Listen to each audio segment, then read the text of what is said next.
Saudações fraternas, companheiros espíritas e simpatizantes do Espiritismo. Estamos apresentando o programa Jesus por Emmanuel, estudando o livro Vinha de Luz, psicografia de Francisco Cândido Xavier pelo Espírito Emmanuel. Hoje nós vamos estudar o capítulo 25 com o tema Apliquemo-nos. Quem vai fazer o estudo para nós é a nossa amiga Marina Ericeira. É com você, Marina, bom estudo e bom trabalho. Olá, queridos ouvintes, está começando mais um programa Jesus por Emmanuel. Nós estamos estudando a obra Vinha de Luz, psicografia do Francisco Cândido Xavier pelo Espírito Emmanuel. Hoje nós vamos estudar o capítulo 25 com o título Apliquemo-nos. Eu me chamo Marina e farei o estudo de hoje com vocês.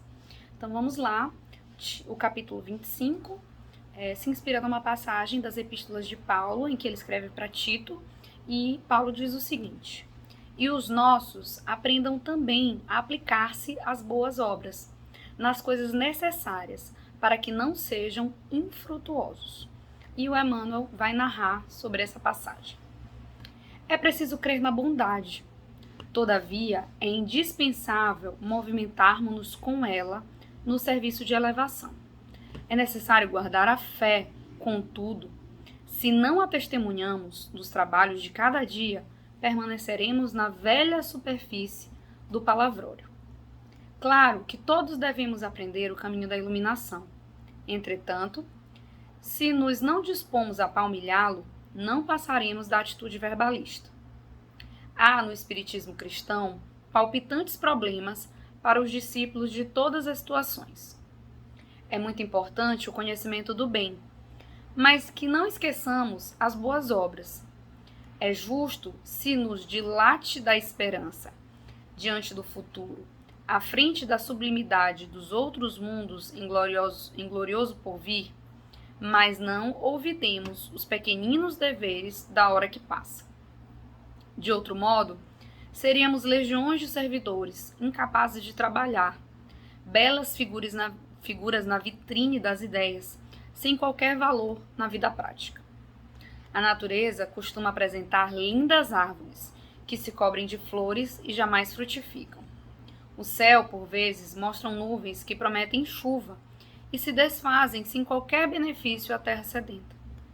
As escolas religiosas, igualmente, revelam grande número de demonstrações dessa ordem. São os crentes promissores e infrutuosos, que a todos iludem pelo aspecto brilhante.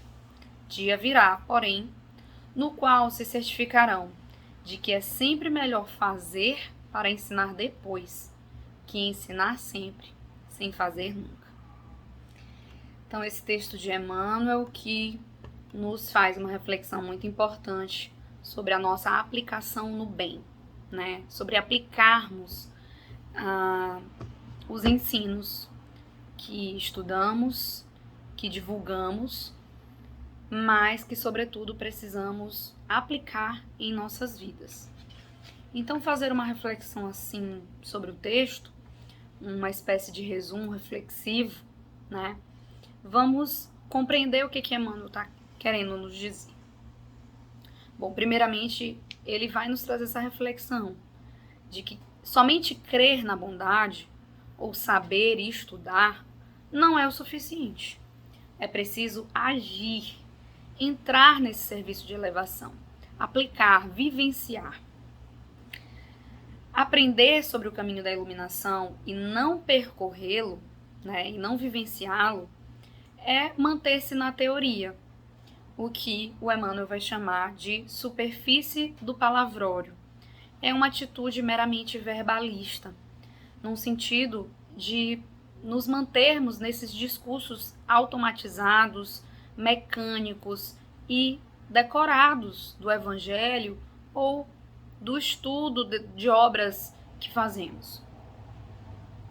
E aí ele faz mais uma reflexão sobre o meio espírita, né? Ele diz que há no meio espírita problemas dessa ordem. E cabe então essa reflexão para nós espíritas.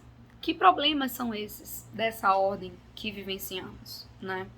Nós sabemos que os espíritas são muito estudiosos, né? Sempre nas casas espíritas há muitos grupos de estudos. Mas aí fica a reflexão. Será se nós estamos nos restringindo a apenas estudar, a apenas ler, comentar e refletir sobre essa prática no bem? Será se no meio espírita há mais prática ou há mais estudo? Há mais estudo e menos prática.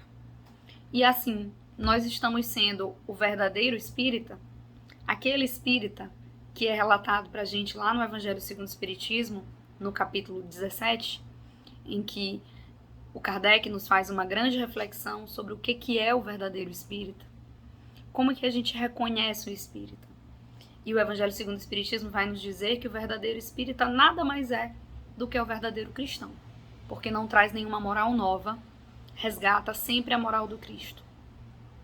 E o texto vai nos dizer, lá no Evangelho segundo o Espiritismo, que nós iremos reconhecer o verdadeiro espírita pela divulgação do bem, sobretudo pela prática da caridade e pela quantidade de pessoas a quem tiver levado consolo.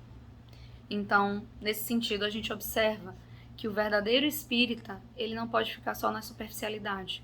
Ele não pode ficar apenas no conhecimento da bondade, no saber, no estudar e no divulgar.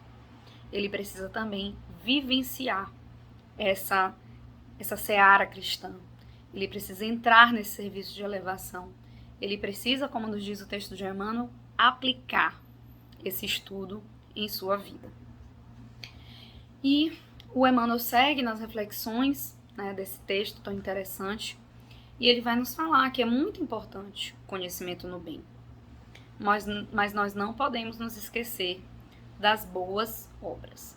E nós vamos resgatar aqui também a parábola da figueira estéril, né, em que Jesus narra uma figueira que não dava frutos. E o senhor da vinha pede então que pudesse adubar, reforçar essa figueira, mas que caso ela não desse frutos, que ela fosse cortada. Então, nós espíritas cristãos que não trabalharmos para dar esses frutos, né, para frutificar em nossas ações, nós certamente não estaremos cumprindo aquilo que pregamos. Então é necessário darmos bons frutos. O Emmanuel vai também falar nesse texto sobre as outras religiões em geral, não só sobre o espírita, não só sobre o meio espírita, porque é comum esse tipo de problema nos outros meios religiosos. Então, em todas as religiões em geral, há muitos problemas dessa ordem, dessa envergadura. É o que a gente chama da hipocrisia religiosa. Então, desde as religiões antigas, desde a época do judaísmo, ali na cultura hebraica, há essa vivência, né, do farisaísmo, da hipocrisia religiosa. E até hoje, né, passado mais de 2000 anos, nós continuamos nessa persistência em viver muito mais de aparências do que vivenciar o evangelho ou vivenciar uma filosofia mais moralizada na prática das nossas existências. Então, nas religiões, em geral, há muitos problemas dessa ordem, que é a respeito da hipocrisia religiosa. Há muita teoria, há muito falatório, que geram ilusões, que geram essa aparência, né, esse verniz da moralidade, mas um vazio de virtudes. Então, pouca prática da verdadeira caridade, né, do que realmente vai sustentar o desenvolvimento dessas virtudes em nós. Não é a teoria, é a prática, é a vivência. E aí o Emmanuel fecha com chave de ouro, quando ele nos diz, é sempre melhor fazer para ensinar depois. Então é muito importante que a gente vivencie, que a gente aplique esses ensinamentos em nossas vidas. É muito fácil, acho que nós já estamos num patamar em que todos nós acreditamos no bem. Até um ateu, até uma pessoa que não é religiosa entende que o bem é um caminho útil para todos nós vivermos de forma harmônica em sociedade. Que a universalidade da prática do bem, do amor, da caridade, da justiça, ela é imprescindível para um viver social harmônico. Então nós já acreditamos, nós já entendemos a necessidade do bem em nossas vidas. Mas será se nós aplicamos? Então, o Emmanuel fecha com chave de ouro quando ele nos diz: é muito importante que nós façamos essa prática no bem, para depois a gente ensinar, né? Ao invés de ensinar e nunca fazer, e nunca aplicar, né? Então, nós vamos resgatar mais algumas reflexões, né, para o nosso entendimento desse texto tão precioso, que, sobretudo, nos faz pensar sobre nos aplicarmos nas boas obras, para que a gente não fique infrutuoso nessa existência, sem dar frutos, né? E como não nos lembrar da passagem do Evangelho, que está em Lucas, capítulo 6, versículo 44. Porque cada árvore se conhece pelo seu fruto. Precisamos compreender, reconhecer quais frutos estamos ofertando em nossas vidas. Nós devemos nos lembrar da lei de justiça, amor e caridade. E quando a gente resgata a árvore como esse símbolo da existência humana, nós vamos nos lembrar que a árvore na natureza, ela não dá dos frutos para ela mesma. Ou seja, não há uma vivência, um usufruto egoístico da produção dessa árvore. Ela dá desses frutos para todos os outros seres, para os pássaros, para os animais, para outros seres vivos que vão percorrer aquele contexto e usufruir dessa árvore, dos frutos que ela oferece. Então, assim devemos ser nós, como essa simbologia da árvore, de darmos esses frutos não de forma egoística, mas de forma generosa, de forma caridosa. Os nossos frutos devem servir aos outros seres. Por isso, lei de justiça, amor e caridade. Que possamos nos doar, conceder, né? Ter esse exercício de doação, de doar de si para o próximo. Na obra Luz Imperecível, o Honório Abreu faz uma reflexão sobre essa passagem de reconhecer os cristãos pelos seus frutos. E ele nos fala que a árvore é o símbolo inequívoco do Espírito em sua caminhada. E o que dimana dele, em pensamento, palavras e obras, são os seus frutos. Então, que nós possamos compreender de fato o que dimana de cada um de nós.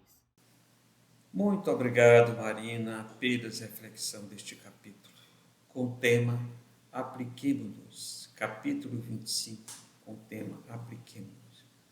Emmanuel é muito claro quando diz que precisamos crer na bondade, mas temos que movimentar nossa bondade. Temos que estudar e divulgar o Evangelho, mas, acima de tudo, devemos praticar. O exemplo é a melhor maneira de se divulgar o Evangelho de Jesus, assim como ele fez. Agradecemos mais uma vez a nossa amiga Marina, e pedimos a Jesus que derrame paz na vida de todos os nossos ouvintes. Convidamos você para se inscrever no nosso canal no YouTube, divulgar doutrina espírita e conheça toda a nossa programação. Até a próxima.